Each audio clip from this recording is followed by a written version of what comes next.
அதற்கு பிறகு இன்றைக்கு டெல்லி ஒரு ஒரு பெரும் கலவர காடாக காட்சியளிக்கிறது.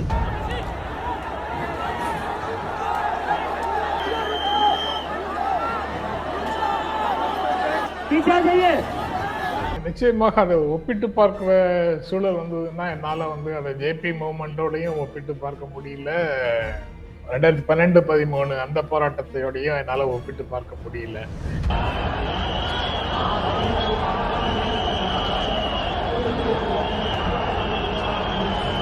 அண்ணா ஹசாரே போராட்டத்தை ஊடகங்கள் ஸ்பான்சர் எடுத்துக்கிட்டாங்க.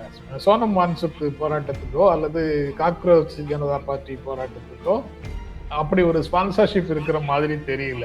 அரசுக்கு எதிரான அதிருப்தி வரும்போது நடக்கக்கூடிய போராட்டங்கள் வலதுசாரி செக்ஷன்ஸும் உள்ள இருக்கலாம், இடதுசாரி செக்ஷன்ஸும் உள்ள இருக்கலாம். அப்படித்தான் போராட்டங்கள் நடக்குது.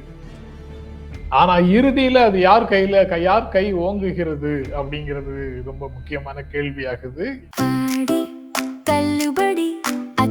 பேரும் அல்லம்படி 6 முதல் 60% வரை ஆடி தள்ளுபடியுடன் super Saravana stores, Chennai, Madurai, Kovai. Welcome to on record. இன்றைக்கு நம்மோடு நேர்காணலுக்காக சிறப்பு விருந்தினராக மூத்த பத்திரிகையாளர் திரு ஜென்ராம் அவர்கள் இணைந்திருக்கிறார். அவரோடு பேசலாம். சார் வணக்கம். சார் வணக்கம் இந்திரகுமார். சார் வழக்கமா திங்கட்கிழமை அப்படின்றது இன்னைக்கு ஆபீஸ் போனா என்ன செய்தி இருக்க போகுது, ஏதாவது பிரேக்கிங் நியூஸ் இன்னைக்கு இருக்குமா, சட்டமன்றம் நாடாளுமன்றம் இருந்தா பரவாயில்ல, மற்ற நியூஸ் இல்ல, அந்த செய்திகள் இல்லைன்னா மற்ற நியூஸ்களுக்கு அதிகமா இருக்காதுன்ற மாதிரி திங்கள் என்பது கொஞ்சம் சாதாரணமான ஒரு நாளாகத்தான் தொடங்கும். அந்த வாரத்தினுடைய இறுதி மையம் அதை நெருங்கும் போதுதான் பரபரப்பு தொற்றும். இந்த தடவை திங்கள் விடியும் போதே திடீர் பரபரப்புகளால் விடிந்திருக்கிறது. காலையிலேயே சட்டமன்ற உறுப்பினர் ஒருவர் கைது செய்யப்படுறார். அங்க காக்ரோச் ஜனதா பார்ட்டியினுடைய போராட்டம் அமைதியாக நடந்து கொண்டிருந்தது. காவல்துறையினர் வஜ்ரா வாகனங்கள் எல்லாம் கொண்டு இறக்கி அதை கலைக்க முயற்சி செய்ய இவங்க நாடாளுமன்றத்தை முற்றுகையிட போக, அதற்கு பிறகு கடும் லத்தி சார்ஜ், நேரடி தாக்குதல்கள், மோதல்கள், 7 அடிக்கு பேரிகேடு, கண்ணீர் புகை குண்டு வீச்சு, நாடாளுமன்றத்திற்கு வெளியே ஒரு பரபரப்பு. நாடாளுமன்றத்துக்கு உள்ள போனோம்னா அங்க வந்தே மாதரம் பாடுவதா வேண்டாமான்ற மசோதாவை கொண்டு வர அவங்க முயற்சி, மேகதாது அணைக்கட்டு விவகாரத்தை எழுப்ப திமுக முயற்சி, நீட் தேர்வு முறைகேடுகளை எழுப்ப காங்கிரஸ் முயற்சி. சரி, இங்கதான் இவ்வளவு பரபரப்பா இருக்கு, ஸ்டேட்டுக்கு கொஞ்சம் உள்ள வந்தோம் அப்படின்னா காலையில எம்எல்ஏ அரெஸ்ட், அமைச்சர் வெங்கட்ராமன் ஒரு பக்கம் ஆய்வு, அந்த பக்கம் வழக்கம் போல அமைச்சர் கீர்த்தன ஆய்வு, ஹெச்ஆர்என்சி பஞ்சாயத்து, ஆவின்பால் பஞ்சாயத்து. இந்த திங்கட்கிழமை எத்தனை கரங்களால் இந்த திங்களை ஹேண்டில் பண்றதுன்ற மாதிரி பரபரப்பா இருக்கு. எப்படி பாக்குறீங்க சார்? புதிய இந்தியா, புதிய தமிழ்நாடு, இன்றைய சூழல், மாற்றத்திற்கு பிறகான தமிழ்நாடு, இது எல்லாமே நமக்கு ஒரு நியூ நார்மலை கொடுத்திருக்குது. புதிய இயல்பை கொடுத்திருக்குது. அந்த புதிய இயல்புகளின் படிதான் நம்ம இருக்கணும். அதனால திங்கட்கிழமை காலையில லெத்தார்ஜிக்கா கிளம்பி போறது, 2 நாள் ஹாலிடேக்கு பிறகு பள்ளிக்கூடத்துக்கு போற சிறுவர்கள் மாதிரி நாம இருக்க முடியாது. ஏன்னா வெள்ளிக்கிழமை இரவு இப்போது அவ்வளவு நல்ல இரவுகளாக இல்லை. வெள்ளிக்கிழமை மாலையில இருந்தே அந்த பிரச்சனை தொடங்கிருது. இந்த அவ்வளவு பிரச்சனைகளையும் எதிர்கொண்டுதான் ஆக வேண்டும் அப்படின்னு தெரியுது. இங்க எம்எல்ஏ அரெஸ்ட் அது கருத்து சுதந்திரத்துக்கு எதிரானதா அப்படின்னு கேட்டா கருத்து சுதந்திரத்துக்குள்ள வருதா அப்படின்னு பாக்குறாங்க. அதுக்கப்புறம் அவதூறாக இருந்தால் அவதூறுக்குள்ள இருக்கான்னு பாக்குறாங்க. நீதிமன்றத்திற்கு போகும்போது 2 விஷயங்களுமே வருது. அதாவது ஒரு பொறுப்புள்ள அமைச்சராக முன்னால இருந்திருக்கிறீங்க, நீங்க இப்படி பேசலாமா அப்படின்னு கேட்கறதும் நடக்குது. முதலமைச்சர் ஒரு முக்கியமான பதவி, அவரை இப்படி பேசலாமான்னு கேட்கறதும் நடக்குது. அவதூறு வழக்குன்னா அவதூறு வழக்காக போட வேண்டியது தானே, எதுக்காக கைது செய்யணும் அப்படின்னு காவல்துறை எடுத்த நடவடிக்கையை கண்டிக்கிற விஷயமும் நடக்குது. இரு குழுக்களுக்கு இடையில பகையை தூண்டி மோதலை உருவாக்குகிற வழக்கு, அல்லது பொது ஒழுங்கை சீர்குலைக்க வேண்டும் என்ற நோக்கத்தோடு ஒருவரை தூண்டிவிடும் வழக்கு, ப்ரொவோக் பண்ற வழக்கு, இந்த மாதிரியான பிரிவுகள் எல்லாம் ஏன் போடுறீங்கன்னு கேக்குறாங்க. நீங்க நல்ல பொசிஷன்ல இருக்கிற ஆட்கள் ஏன் இந்த மாதிரி இறங்கி போய் பேசுறீங்க அப்படின்னு கேக்குறாங்க. 2மே நீதிமன்றத்துல நடக்குது. உண்மைதான். என்னன்னா இது இன்றைய சூழல் தான் இதுக்கெல்லாம் காரணமாக இருக்கு அப்படின்னு நான் நினைக்கிறேன். அதாவது அவங்க எல்லாம் தப்பா பேசுறாங்க, அவங்க எல்லாம் தரக்குறைவா பேசுறாங்க, அவங்க எல்லாம் நம்ம தரப்பு ஆட்களை ரொம்ப கீழே இறக்கி பேசுறாங்க. அப்ப நாமும் பதிலுக்கு அவங்கள ப்ரொவோக் பண்ற மாதிரி பேசுனா என்ன அவர்கள் மேலதான் எந்த நடவடிக்கையும் தான் யாரும் எடுக்க மாட்டேங்கிறாங்களே, அப்ப நாமும் பேசினா என்னங்கிற ஒரு நிலை இன்றைய சூழல் உருவாக்கி இருக்குது. அந்த இன்றைய சூழல் தான் இதுக்கு எல்லாத்துக்கும் காரணமாக திரும்ப திரும்ப தோணுது. அது அவசியமா அவசியம் இல்லையா அப்படிங்கிறது திமுகவை சேர்ந்தவர்கள் முடிவு பண்ணணும். எப்படி அந்த பொலிட்டிக்கல் கேம்பெயினை எப்படி எடுத்துட்டு போகணும் அப்படிங்கிறத அவங்க ஒரு தடவை முயற்சி பண்ணலாம். எப்படி போலாங்கிறத ஒரு முயற்சி பண்ணலாம். ஆனா எல்லாருமா ஒரே மாதிரி இருக்காங்க அப்படிங்கிற கேள்வி வருது. வரிசையாக இப்போ நிகழ்ச்சி தொடங்குறதுக்கு முன்னால யோசிச்சு பார்த்தா மாரிதாஸ் அவர் ஒரு விஷயத்த பேசுறாரு, உடனே அவரை கைது செய்யறாங்க. அன்பானந்தன் திமுக இளைஞர் அணி அல்லது அதுக்கப்புறம் ஜென்சிக்காக வேலை செய்யறவரா, அன்பானந்தன் தானே அவர் பேரு, ஒரு ஜென்சி பேச்சாளர். அவர் கைது செய்ய வந்தா நான் திமுக இல்லை, அதனால எனக்கு திமுக உறுப்பினர்களை கைது செய்தா ஒன்றும் பிரச்சனை இல்லைன்னு நான் இருக்கலாம். அந்த இந்திராணி சுடலைமுத்து சரிதானா பேரு, அவங்க அதிமுக, அதனால அதிமுக பிரச்சனையை அதிமுக பார்த்துக்கும், நமக்கெல்லாம் ஒண்ணும் இல்லை அப்படின்னு மீதி எல்லாரும் இருக்கிறாங்க. ஆனா அந்த மாரிதாஸ், அன்பானந்தன், அனிதா ராதாகிருஷ்ணன் அலைக்கழிப்புக்கு கைதுன்னு இல்லை, அலைக்கழிப்புக்கு உள்ளாக்கப்பட்ட பத்திரிகையாளர் விஜயன், இந்திராணி அதிமுக வழக்கறிஞர், இப்படி எல்லா தரப்புலையும் இது போன்ற நிகழ்வுகள் நடந்துட்டு இருக்குது. எல்லாரும் நம்ம திமுக இது ஒழுங்கா பேசுவது தொடர்பாக ஒரு கட்டுப்பாட்டுக்குள்ள வரலாமா அப்படின்னு ஆரம்பத்துல திமுகவுக்கு மட்டும் இலவச ஆலோசனைகளை சொல்லக்கூடிய ஒரு பொது மனநிலை இருக்குது இல்ல, அந்த மனநிலையில பேசுறோம். கிட்டத்தட்ட எல்லாருமே இப்படியா பேசினாங்க, அல்லது இன்றைய சூழல் அவங்க எல்லாரையுமே அப்படி பேச வைக்குதா? அப்ப இன்றைய சூழல் பொதுவாகவே ஒரு எல்லாரையும் காலை பிடிச்சு இழுத்து கீழே கொண்டு வந்திருக்குதா அப்படிங்கிற கேள்வி எல்லாமே வருது. கருத்து சுதந்திரம் அப்படிங்கிறது வேற, ஆனா கருத்து சுதந்திரம்ங்கிறத மீறி நீங்க டிஃபமேஷன் வழக்கோட நிறுத்தினீங்கன்னா நீங்க கான்ஸ்டிடியூஷன் படி போறீங்கன்னு அர்த்தம். நீங்க வழக்கு போடும் போதே தவறான செக்ஷன்ஸ்ல போடுறீங்க. தவறான செக்ஷன்ஸ்னா அவங்க பேசினதை தாண்டிய வேறு செக்ஷன்ல போடுறீங்க. பலருக்கு அப்படி போடுறாங்க. பலருக்கு அப்படி போடும்போது நீதிமன்றம் எல்லாத்துலயும் இதே மாதிரி சொல்லுதாங்கிறது கேள்வி. ஒரு சில விஷயங்கள்ல சொல்லுது, ஒரு சில விஷயங்கள்ல சொல்ல மாட்டேங்குது. ஏன்னா நீதிமன்றத்துல இருக்கக்கூடியவர்களுடைய புரிதல், டெமோக்ராட்டிக் ஏரியா, சட்டத்தை இம்ப்ளிமெண்ட் பண்றதுல இருக்கக்கூடிய ஒரு அர்ப்பணிப்பு, அந்த மாதிரி பல்வேறு விஷயங்கள் பார்க்க வேண்டியது இருக்கு. அப்ப நீதிமன்றத்துல உடனடியாக பெஞ்சு மாறும். உடனடியாக நடக்கல, அமர்வு நீதிமன்றத்துல நடக்கல அப்படின்னா ஹைகோர்ட்டுக்கு போய் எப்படி இருந்தாலும் இதை விட்டு வெளியில வந்துடலாம். ஹைகோர்ட்ல அப்படியே கிடைக்காம போச்சுன்னா கூட சுப்ரீம் கோர்ட்ல போய் வெளியில வந்துடலாம். பட் இந்த ப்ராசஸ் இருக்குல்ல, இந்த ப்ராசஸ் வரைக்கும் சிறையில இருக்கிறது, பெயில்ல வர்றது, இது எல்லாமே இந்த ப்ராசஸ் ஆஃப் லாவே ஒருவருக்கு வழங்கப்படும் தண்டனையாகவும் இருக்குது. ப்ராசஸே பனிஷ்மெண்டாகவும் இருக்குது. அந்த இடத்துல நடக்குது.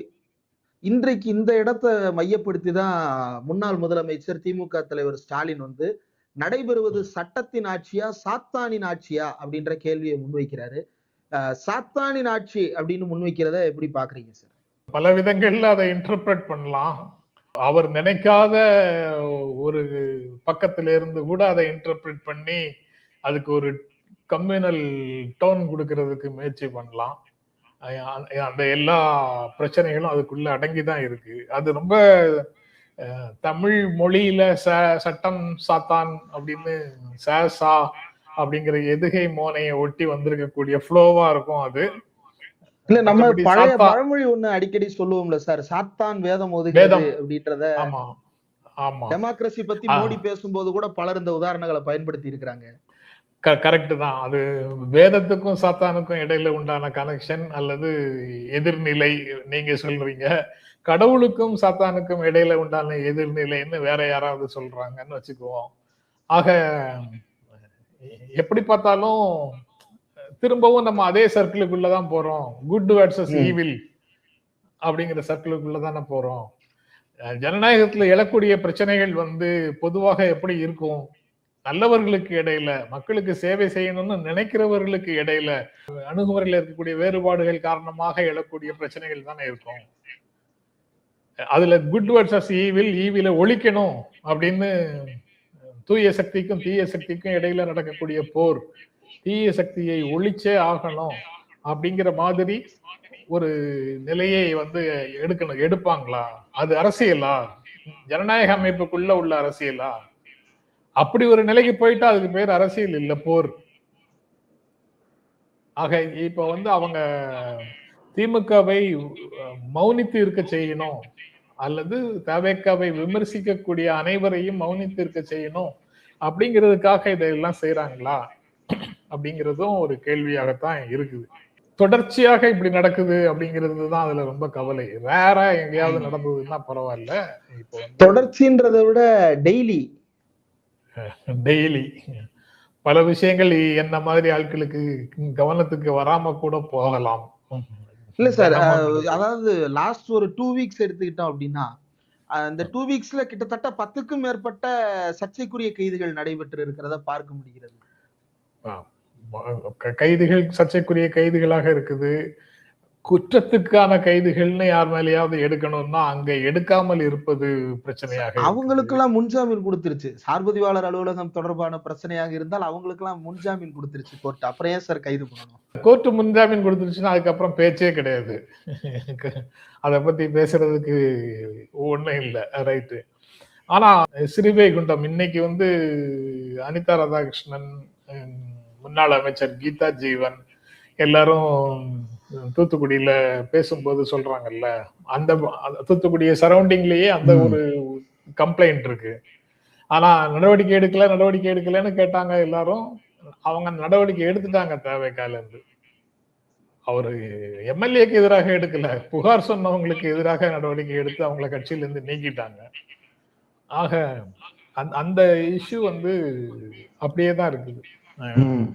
செலக்டிவாக நடவடிக்கை எடுக்கிறாங்கிற கம்ப்ளைண்ட் அப்படியே தான் இருக்குது. திரும்ப திமுகவோ அண்ணா திமுகவோ அல்லது மற்றவர்களுக்கோ இருக்கக்கூடிய அந்த ஒரு மனநிலை ஏன் இப்படி வருது பேசுவதற்கு அப்படிங்கிறது ரொம்ப முக்கியமான கேள்வி. சட்டப்பேரவைக்குள்ள பேசுறத இவங்க யாரும் வெளியில பேச முடியாது. ஆனாலும் சட்டப்பேரவையில அவங்களுக்கு இம்யூனிட்டி இருக்கு. ஆளும் கட்சியாக இருந்தாலும் சரி, எதிர்கட்சியாக இருந்தாலும் சரி, உள்ள பேசுறதுக்கு வெளியே நடவடிக்கை எடுக்க முடியாது. ஒரு இம்யூனிட்டி இருக்கு. ஆனாலும் அமைச்சர்களோ அல்லது வேறு சிலரோ வெளியில இது போன்ற லெவல்ல பேசும்போது இவர்களும் அதே மாதிரி பேசுறாங்க. முன்னால எங்க ஆட்சியில நீங்க எல்லாம் இப்படி பேசுனீங்களே, அப்ப நாங்க நடவடிக்கை எடுத்தோமா அப்படின்னு கேட்பது, நீங்க ஜனநாயக உணர்வோடு ஆட்சி நடத்தி இருக்கலாம்,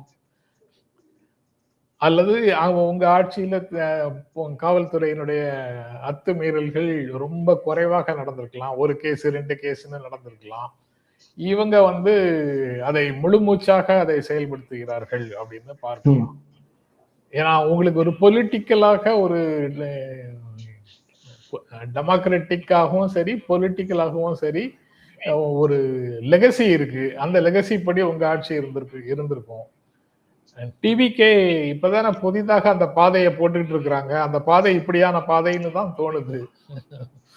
இன்னொரு பக்கம் நாடாளுமன்றத்தில் நடக்கிற விவகாரத்தை நம்ம கவனம் செலுத்தணும்னு நினைக்கிறேன். அதுக்கு போறதுனால நீங்க இதுக்கு ஒரு லெகசி இருக்குன்னு நீங்க சொல்லுவீங்கன்னு நினைச்சேன். அதுக்காக தான் அந்த இடத்தோட நிறுத்தினேன். இதுக்கு ஒரு லெகசி, மன உளைச்சல்ல இருக்க வேண்டியதா இருக்கு சார். இருக்கு சார், லெகசி இருக்கு. கருப்பு நுழைவு சீட்டுகள் என்கின்ற ஒரு கருப்பான லெகசி எல்லாம் இருக்கிறது. அதே போல இது இவங்களுடைய personal legacy. Political they are political hairs of ADMK தானே அவங்க சொல்றாங்க. அவங்களே கிளைம் பண்ற மாதிரி ஏடிஎம்கேக்கு எங்களுக்கு வித்தியாசம் இல்லைன்னு அவங்களே தானே சொல்றாங்க. 91 to 96, அதுக்கப்புறம் 2001ல 96 to 2001 ஆட்சியில இல்லாம போனதுக்கு பிறகு 2001ல ஆட்சிக்கு வந்த உடனே கலைஞர் கைது செய்யப்பட்டார். ஜூன் மாசத்திலேயே, ஜூன் 20, 29 30ஆம் தேதியோ கலைஞர் கைது செய்யப்பட்டார். அந்த கலைஞர் கைது செய்யப்பட்ட போது அதிமுகவோடு கூட்டணியில் இருந்து அதிமுக வெற்றிக்காக பாடுபட்ட அனைத்து அரசியல் கட்சிகளும் கலைஞரை கைது செய்ததை கண்டித்தன. கண்டித்தன. அந்த என்ன காரணம்னு சொன்னாலும் சரி, அந்த கைது செய்ததை அதிமுக இருந்த கூட்டணி கட்சிகள் கண்டித்தன. அன்றைய சூழல் அவங்க யாரையும் வந்து இந்த மாதிரி விஷயங்களை கண்டிப்பதிலிருந்து தவிர்க்க செய்யவில்லை. அவங்க கண்டிச்சது கூட்டணியே மாறி போச்சு. ஆனா இன்றைய சூழல் இது போன்ற நிகழ்வுகள் நடக்கும்போது ரொம்ப அமைதி காக்க வைக்குது, அல்லது சம்பிரதாயத்துக்கு ஒரு எதிர்ப்பை அவர்களை எல்லாம் தெரிவிக்க வைக்குது. இன்றைய சூழல்ல அரசியல் கட்சிகள் எப்படி செயல்படுகின்றன அப்படிங்கிறது அவங்க ஒரு தடவை எல்லாரும் சுய ஆய்வு செய்து பார்க்க வேண்டும் அப்படின்னு தோணுது. ரைட். நாடாளுமன்றத்துல எனக்கு இந்த காக்ரோச் ஜனதா பார்ட்டியை இவங்க நடத்துற விதம், காக்ரோச் ஜனதா பார்ட்டி தங்களை முன்னிறுத்தி கொள்ளுகின்ற விதம், ரெண்டையும் பார்க்கும்போது ஒரு 77 வந்து ஞாபகத்துக்கு வர்ற மாதிரி தோணுது. எனக்கு அது தெரியல. ஒரு ஜேபி மூவ்மெண்ட்னு ஒண்ணு நடந்தது இல்லையா? ஆமா. 77 உங்களுக்கு நினைவுக்கு வருதா, இல்ல அண்ணா ஹசாரே மாதிரி இப்போ 2010? அதான் அடுத்து அததான் அடுத்து கேட்க வந்தேன் சார். இது வந்து 77ஆ அல்லது 2013-14 இது என்னன்னு புரிஞ்சுக்கிறது.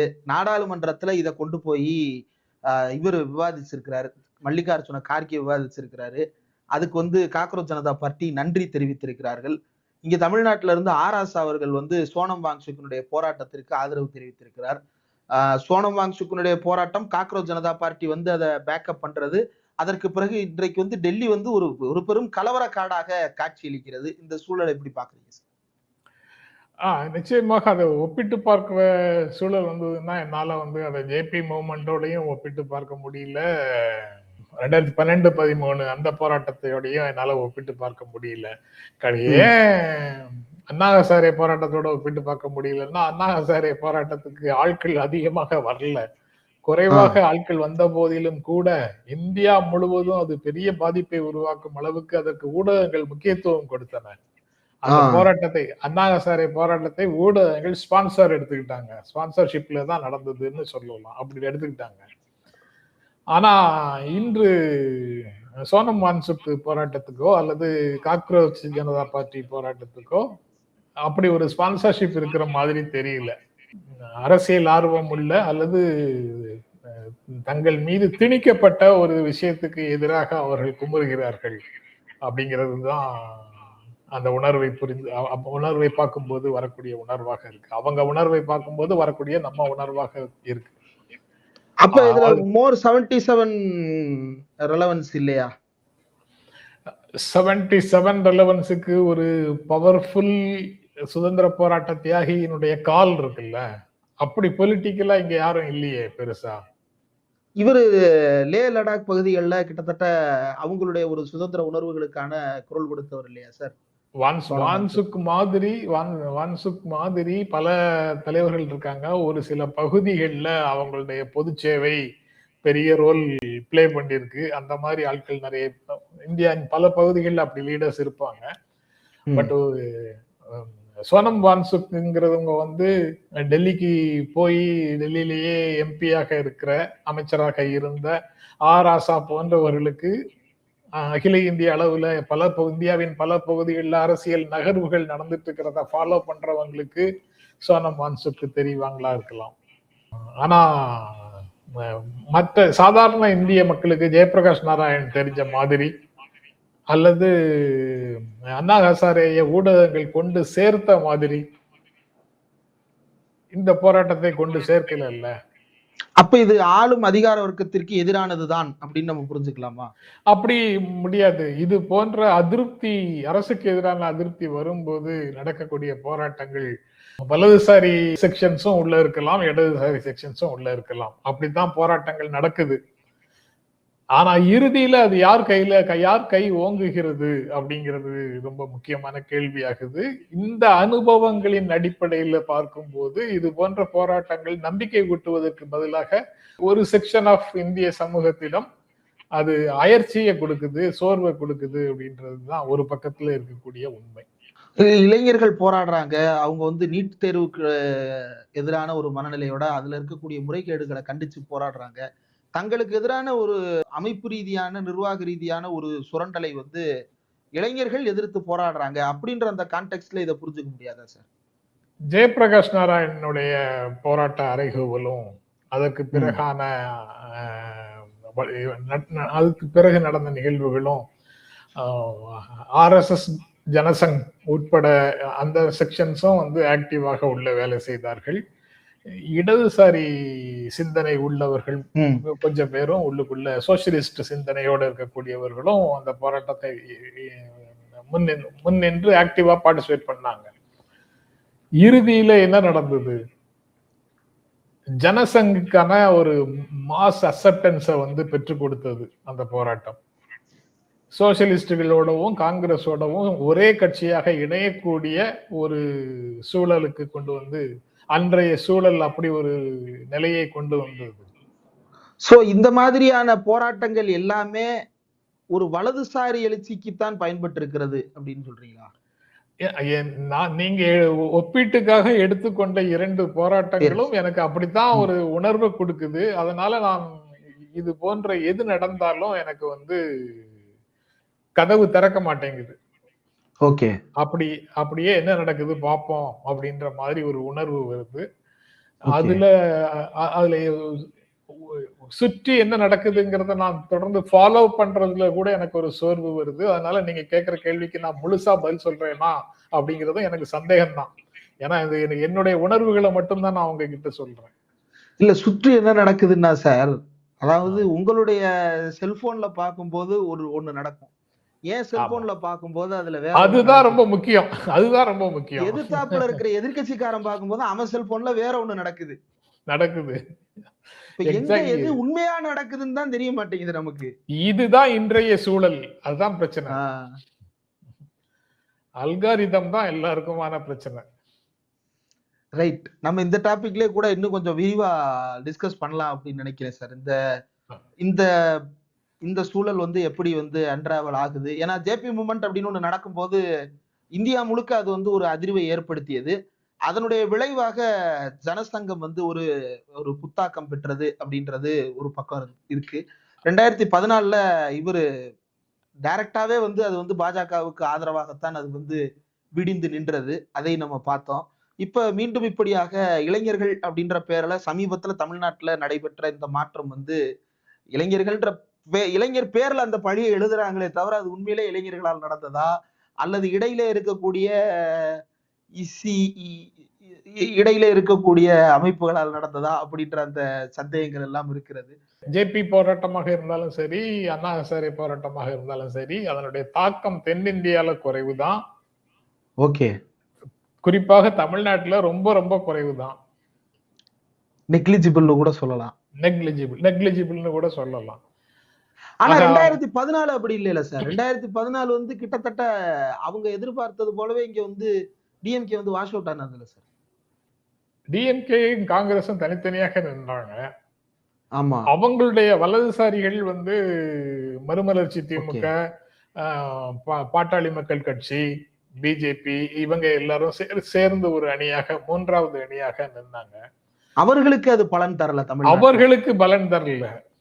மாறாக தமிழ்நாட்டினுடைய ஒரே காப்பாளராக, ஒரே சேவியராக ஜெயலலிதா மாறி போனாங்க.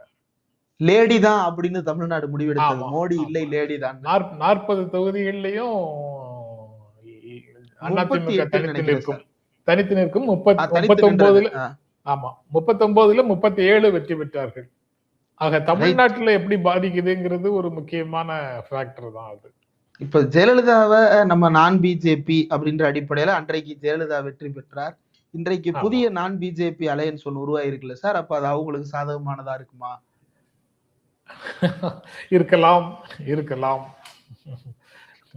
ஆனா அந்த ஒரு ஜனநாயக செயல்பாடு இருக்கிற மாதிரி ஒரு பாவனையாவது வேணும்ல. அந்த பாவனைக்கு கூட இவங்க தயாராக இல்லையே. கைது, நாங்க இப்படித்தான் இருப்போம், சட்டத்தின் துணை கொண்டு எல்லாரையும் ஒடுக்குவோம், அதை நீங்க ஜனநாயகம்ன்றத தப்பா புரிஞ்சுக்கிட்டு இருக்கீங்க சார். ஜனநாயகம் அப்படின்னா ஜனங்களின் நாயகம், ஜனங்களின் ஆட்சின்னு நீங்க தப்பா புரிஞ்சிருக்கீங்க. ஜனநாயகம்னா என்ன? ஜனங்களின் நாயகன் நான், அவ்வளவுதான் சார் ஜனநாயகன். சரி, இதுக்கு நான் என்ன சொல்றது? எதுவுமே என்னால சொல்ல முடியாது. கிரேக் ரோமாபுரி காலத்துல இருந்து கிட்டத்தட்ட 5000 வருஷமா தப்பாவே சொல்லி கொடுத்திருக்கீங்க சார் அந்த வார்த்தைய, ஜனநாயகம் வார்த்தைய. உண்மைதான். ஜனநாயகம்னா நான் தேர்தலை மட்டுமே ஜனநாயகம்னு நினைக்கல. ஏன்னா அந்த கிரேக்க காலத்துல இருந்து சொல்லி கொடுத்தது அப்படி சொல்லி கொடுக்கல. அது தேர்தலோடு மட்டும் இல்ல, மக்களுடைய பார்ட்டிசிபேஷன், மக்களுடைய வாழ்க்கையில நடக்கக்கூடிய நிகழ்வுகளை அரசு தலையிட்டு எப்படி தீர்வு காண்கிறது போன்ற பல்வேறு விஷயங்களை உள்ளடக்கியது. தேர்தல் எப்படி போனாலும் சரி, தேர்தலுக்கு பிறகு நீங்களோ நானோ அல்லது எதிர்கட்சிகளோ நாம உண்மையான பிரச்சனைகளுக்காக குரல் கொடுத்தால் நமது பேச்சை கேட்டு காதுல வாங்கி தேவையான மக்களுக்கு தேவையான வேலைகளை அரசு செய்ய வேண்டும் அப்படிங்கறதை எல்லாம் சேர்ந்ததுதான் ஜனநாயகம்னு ஒரு புரிதலை உருவாக்கி வச்சிருக்கிறாங்க. இங்க பேசினாலே நீங்க கைது செய்றீங்கன்னா அப்புறம் என்ன சொல்றது தெரியல. ஆக புரிதல் பிரச்சனை இருக்கு நமக்கு. அவங்களுக்கு இருக்குன்னு நம்ம சொல்ல முடியாது இல்ல. நமக்கு தான் புரிதல் பிரச்சனை இருக்கு. ஆனா நாம் எப்படி புரிந்து கொள்ள வேண்டும்னு நமக்கு வகுப்பெடுக்கிறதுக்கு 4 பேர் வருவாங்க. நம்ம அடுத்தடுத்து தொடர்ந்து உரையாடி இதை புரிஞ்சுக்கிற முயற்சி பண்ணுவோம் சார். நன்றி. வாய்ப்புக்கு நன்றி சார்.